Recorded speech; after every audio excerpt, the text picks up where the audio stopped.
be seated. We have two cases on the docket this morning. We'll take them in the order that they appear. Both sides ready on State Florida Department of Environmental Protection? Ready to go? Okay. Panelists may proceed.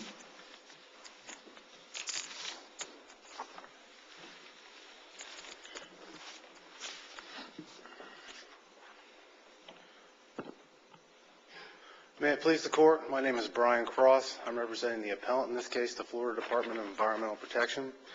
If I can, I'd like to reserve 3 minutes for rebuttal. Okay, I'll try to remind you, but you have the clock in front of you. Yes, Your Honor. The narrow question before this Court today is whether the Department was substantially justified in its interpretation of Section 376.3071, which authorized the Department to require notice of contamination to adjacent occupants of property onto which contamination had migrated. Section 120.595, paragraph 2, provides that if a proposed rule is determined invalid, a judgment for reasonable attorney fees shall be rendered unless the agency demonstrates its actions were substantially justified. An agency's actions are substantially justified if there was a reasonable basis in both law and fact to support those actions. This Court in Helmy versus the Department of Business and Professional Regulation further defines substantially justified as justified to a degree that could satisfy a reasonable person. The U.S. Supreme Court in Pierce v. Underwood has similarly noted that the substantially justified standard is met if there is a genuine dispute or if reasonable people could differ over the agency's position. In this case, the Department's legal interpretation was based on a reasonable construction of Section 376.3071. What's the standard of review of the hearing officer's decision? Your Honor, we believe the standard of review is a de novo review because there are pure legal questions. Is this a mixed question of law and fact? Your Honor, we Whether believe that substantially justified?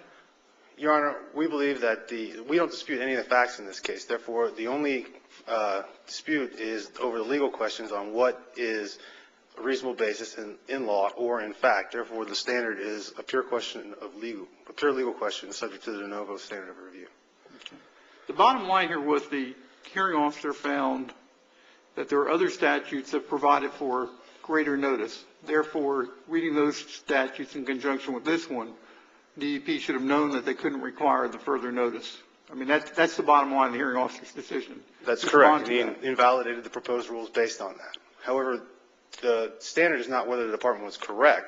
The standard is whether we had a reasonable basis in law and in fact to support the interpretation we took of that statute.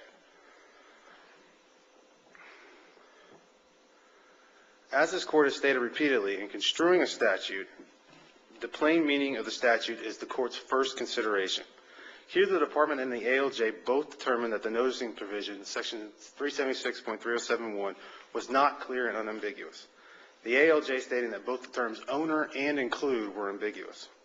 So how then do we reach the conclusion that the Department's interpretation was substantially justified? The case law is well settled that the legislative intent is the pole star that guides the Court's statutory construction analysis.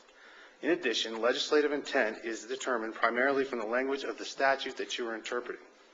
Here, the legislator has repeatedly emphasized that throughout Section 376.3071 that its intent is to protect the environment, public safety, and welfare, and human health.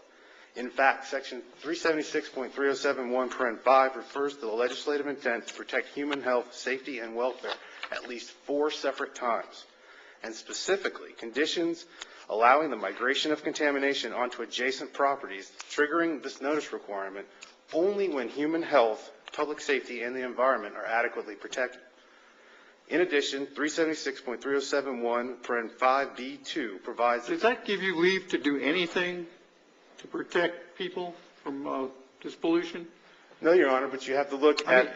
let me finish the question. I'm sorry. You're going to your general motives to protecting the public health, safety, and welfare, protecting people from pollution. Is that sufficient to grant you any rulemaking power? No, Your Honor. There is specific authority in Section 376.3071 granting the Department rulemaking authority.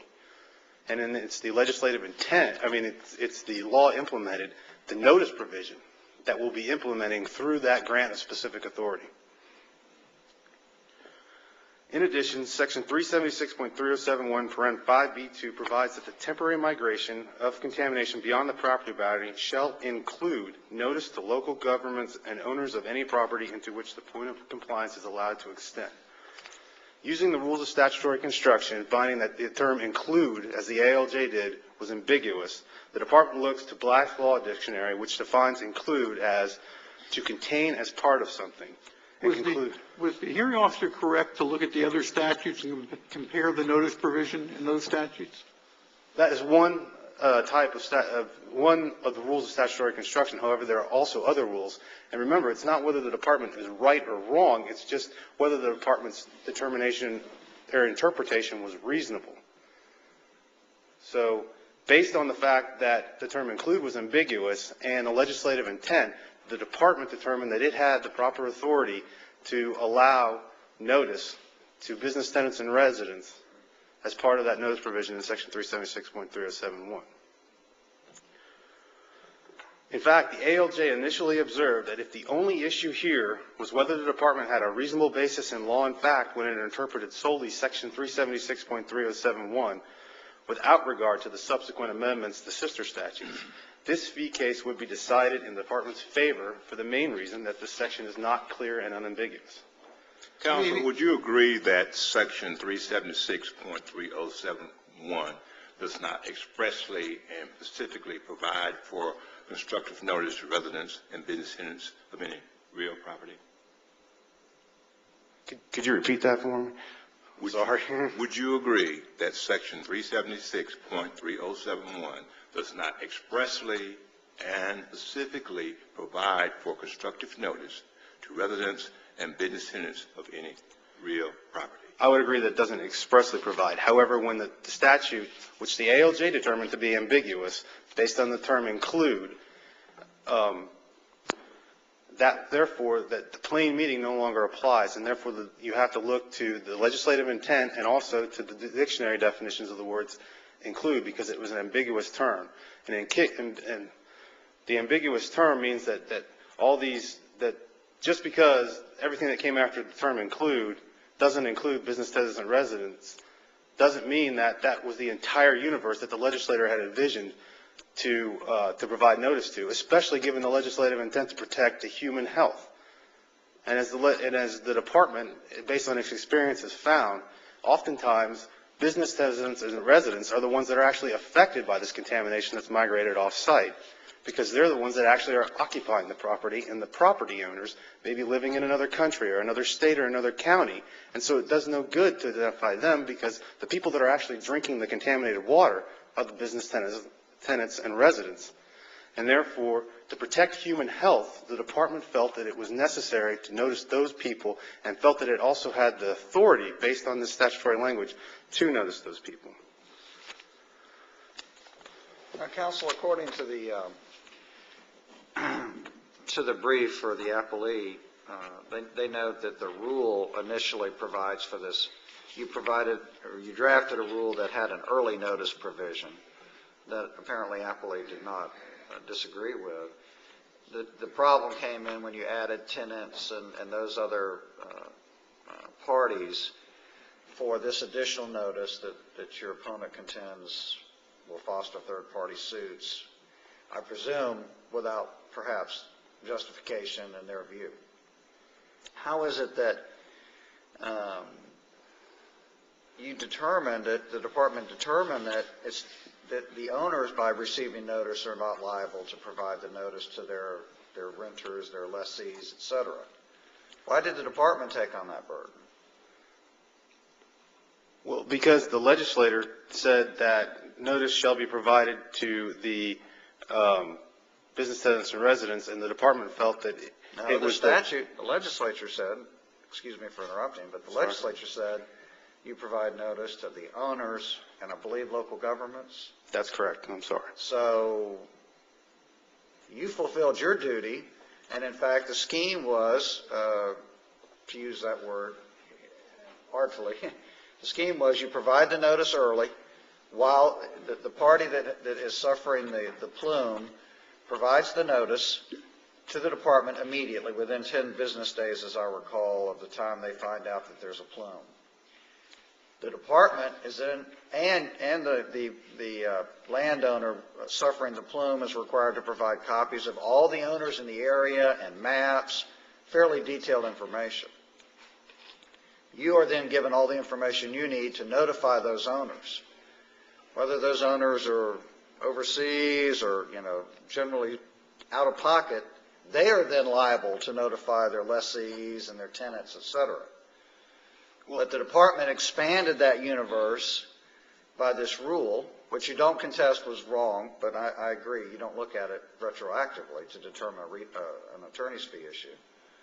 But why did the department feel it or believe they had the authority to go beyond that statutory scheme?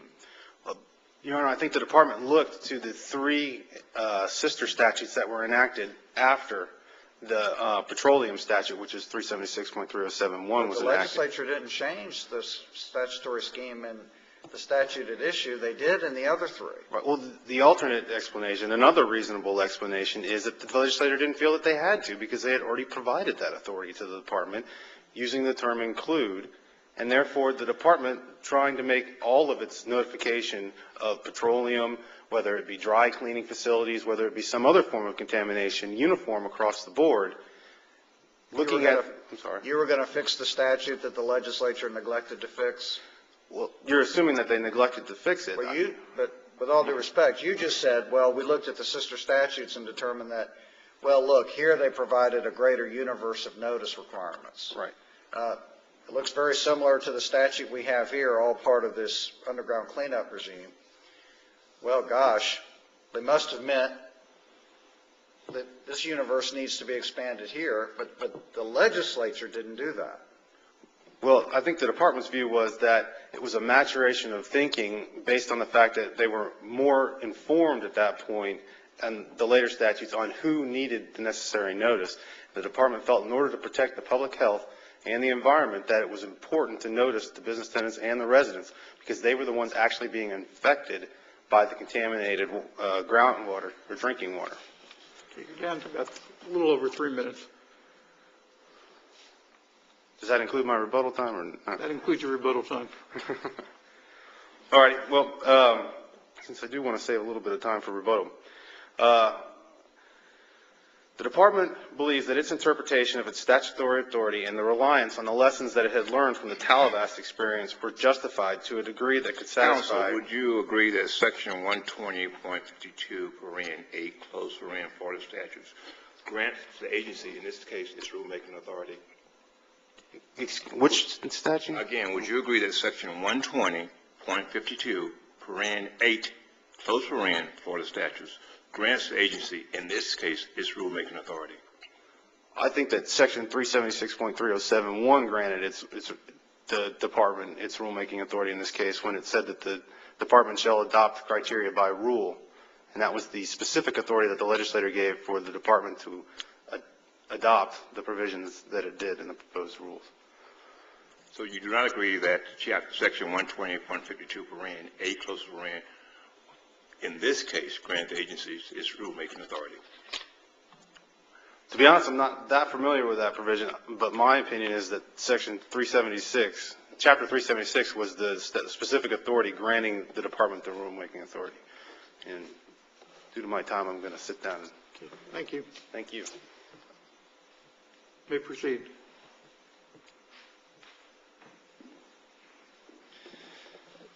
Thank you. May it please the Court, my name is Andy Bertrand, and along with Celeste Burns at Council's table, we represent the appellees in this case, the Florida Petroleum Marketers and Convenience Store Association, Inc., also sometimes known as FPMA. And since the question arose, let me address first the standard of review. The standard of review in this case is whether the administrative law judge's final order was supported by competent and substantial evidence. Well, say, isn't that the standard for factual determinations? And what facts are we really arguing about here? There are facts in dispute, and I will get to those with regard to the events that arose at Talavast and the department, because it had to prove a reasonable basis in fact as well as law, put forth the events at Talavast as its reasonable basis in fact. And with respect to Did the hearing officer rely on Talavast, though? The The hearing officer specifically found that the agency put forth the events as Talavast as its reasonable basis in fact, and concluded, after hearing the testimony of the department's witnesses and other evidence, that the proposed rule did not address the concerns at Talavast. Okay, well, let's assume that the proposed rule didn't address Talavast, which I think there was competent substantial evidence in the record to do that. Where does that put us, though, on the question of whether these other statutes precluded the department from providing them, well, let me rephrase the question. As I read the hearing officer's order, he basically said, if these other statutes weren't in existence, I wouldn't grant you attorney's fees. Do you agree with that?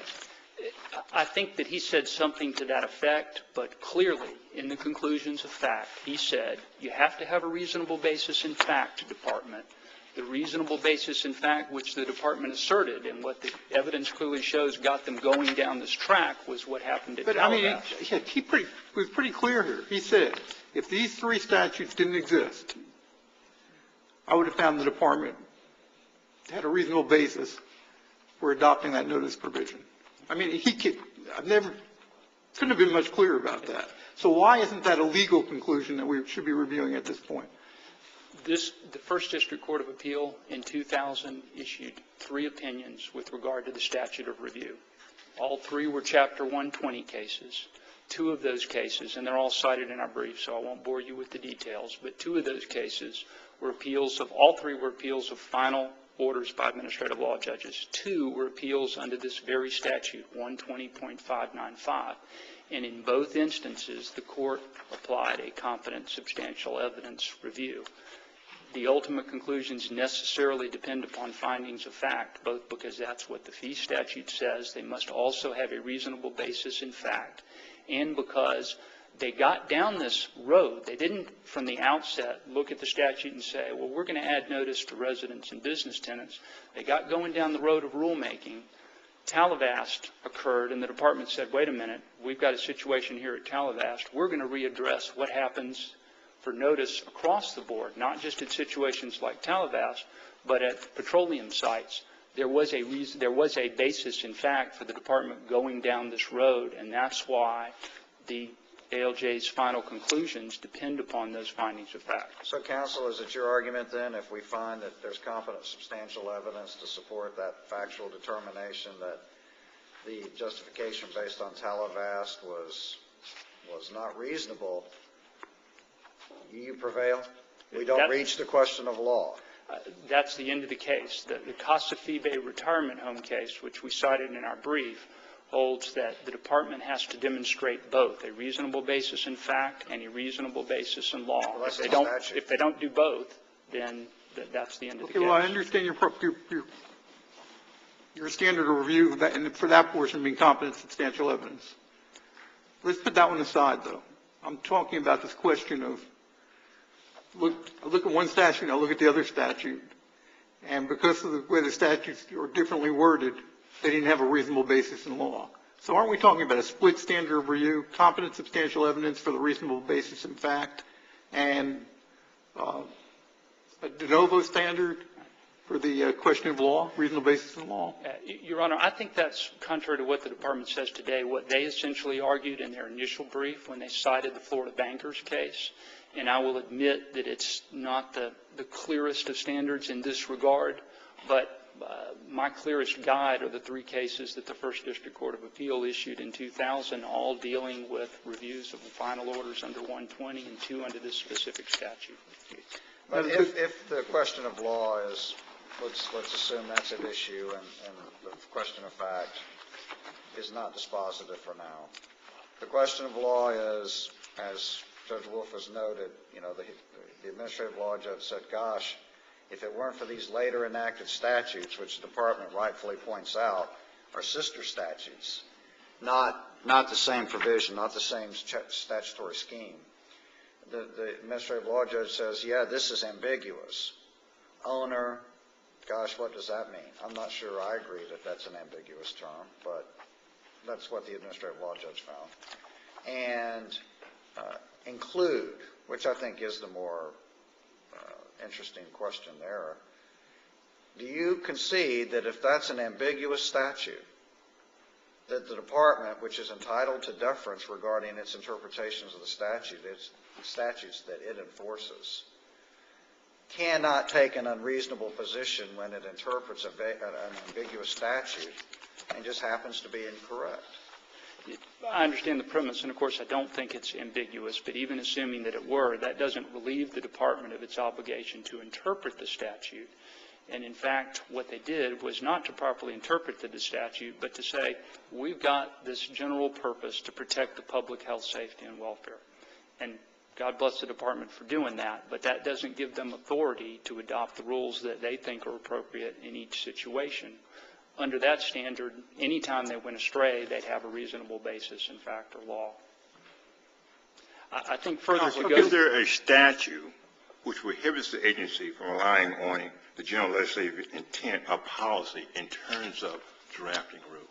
I'm sorry, would you repeat the Is question? there a statute that specifically prohibits the agency from relying on general legislative intent or policy in drafting the rule? Yes, and I may get the site wrong, but I believe it's 120.52 paren 8, the definition of invalid exercise of delegated legislative authority. Those are in response to the so-called flush left language of that statute, which was passed in the 1996 amendments to the Administrative Procedure Act and amended later in response to expansive rulemaking by agencies to clarify that it's only the specific powers and duties that the legislature states in a statute. They cannot rely upon general legislative intent, which is exactly what they're doing here, to promulgate the rule. And counsel, during the rulemaking process, your client, I assume, warned the department that this rulemaking was going to be, in your view, the rulemaking was invalid? I mean, this rule, excuse me. Right. They did warn the department. And while now today the department says it's improper to look at the so-called Sister Rebecca statutes, that's what they did at the time. They looked at those other statutes which go to the same purpose. All four statutes concern risk-based corrective action cleanups. All four provide for a temporary point of compliance, and all four have notice provisions as to what happens when you move that temporary point of compliance. And okay, aren't statutes supposed to be interpreted reasonably? You said all four have the same purpose. Yet, one seems to require less notice than the others. Couldn't the department look and say, well, you know, we have to interpret statutes reasonably, therefore it was obviously a mistake to limit it to these people? Why isn't that a reasonable argument? Well, first, I don't think they get beyond the statute itself, but when you look at the other statutes, you have to look at the difference in the language that the legislature chose to use. With the petroleum statute, they said specifically notice shall include owners and local government. In the other three statutes, they used different but identical language. It specifically said residents and business tenants. Okay. I wanted to ask a question or two about the three sister statutes. All three of those sister statutes were passed after the statute in question here. Under the hearing officer's interpretation, if the department had come in the day after the first statute was passed and adopted a rule, it seems to me he would have said the rule was okay. I think it's hard to speculate what would happen in those circumstances, but I can tell you this. If, in fact, you conclude that the standard of review as to reasonable basis in law is de novo, then I don't think you're bound by the administrative law judge's finding on being hinged just on the sister statutes. You look back at the statute itself, 376.307. I agree with you, but I'm just trying to look at the hearing officer's interpretation here of the statute. In reviewing what the legislature intended, are we talking about what the legislature intended at the time it passed the first statute, or do we look at some later time to ascertain that intention? No, I think you look at what they said in that statute, and on its four corners, it doesn't authorize the department deciding they've said notice to these two groups, but we're going to extend it to these two additional groups. You're not going to let me get back to the hearing officers? You seem a little uncomfortable with it, just like I do. Well, so you're going back to the other argument, it seems like. Yeah. I will admit that the hearing officer made the statement about, we wouldn't be here, okay? But he clearly says in another paragraph, I believe it's 18 and 19, that the department has to state a reasonable basis. In fact, it proposed the events at Talavast, and based upon the testimony, the proposed rule does not address the department's stated concerns at Talavast. And that was... Would you repeat again why that is? Talavast involved a plume that reached potable drinking water wells. I assume from the briefs and the record, it apparently was determined that those persons were drinking contaminated water from those wells, right? I don't know. Well, I don't let's remember assume that in the happened. record that they were drinking contaminated water, but it did get off-site. It got off-site. Yeah. They were not notified, right? Well, what happened there was, in Talavast, it was not a notice problem. It wasn't a question that notice was sent but to the wrong people, or it didn't adequately explain what happened, or it wasn't sent by certified mail. It was an assessment problem. They never got to the notice stage. And the department acknowledges that its proposed rule did not address this. They thought the plume was here, but in fact it was here. No notice provision, no matter how comprehensive, would have addressed that situation. In fact, what they are protected by at Talavast and what they are protected by at petroleum sites is the department's so-called early notification, the initial notification, which my client did not challenge. And what that provides is, as you said earlier, all the information that has to be provided to the department, which is provided as soon as possible. When you learn it goes off site, you come right into the department and tell them all that information. And then the department, their witnesses testified, they can and do give notice to whoever needs to give notice. And that's when people need notice. So this, I'm sorry. Okay. This seems to be an ideal case wherein this court might wish to explicate, A, the department has to have a reasonable basis in law and in fact under the statute. Here, using the competent substantial evidence standard, there was not a reasonable basis in fact. Because, quite frankly, if you look at the reasonable basis in law, I'm contemplating the definition of the word include. And the legislature did say the department shall include notice to owners and local governments. I assume there's a pretty good argument using the definition of include that the department doesn't go astray by saying we're going to be extra careful here and we're going to also notify tenants, some of whom may drink contaminated drinking water. You gave them the information who are the owners. Let's say you give them the information that, hey, there's an apartment complex here, and there are 1,000 units in that apartment complex. The owners are ABC Limited Corporation out of Paris, France. And we're going to use our granted authority to protect the public health, safety, and welfare, and we're going to post a constructive notice to those 2,000 residents that the drinking water on this side is possibly contaminated. Would you not concede that's a reasonable basis in law for the department to take that position? Before you answer it, why isn't that a reason? Forget about Talavast for a second, but why isn't that a reasonable basis in fact as well? Because this notice happens months, if not years, down the road from when they learn. It's too late. The residents need notice when the plume goes off-site, when that's Can you first elaborate on discovered. that? What do you mean that this notice is months or years? This notice is the second of 3 different notices. Right. It's called the subsequent notice. And it happens, and may I finish answering the question? Yes, you may. Okay. I'm in control of the clock. I'll let you know. Okay. It's the second of 3 notices. It's called subsequent notice. The first stage is assessment, which takes months, if not years. And then there's the remediation phase, where you propose a remedial action plan. And in that, you may propose to extend the point of compliance. And only if you do, that's when that subsequent notice comes up. It may not even occur if you don't ask to extend the point of compliance. It happens way too late. That's why the initial, and the department, if necessary, if they look at the information and want to give another notice to residents, they can do so at that point. They're free to do so, and they've testified that they do at the early notice point. Any further questions? Okay, thank you, counsel. Thank you.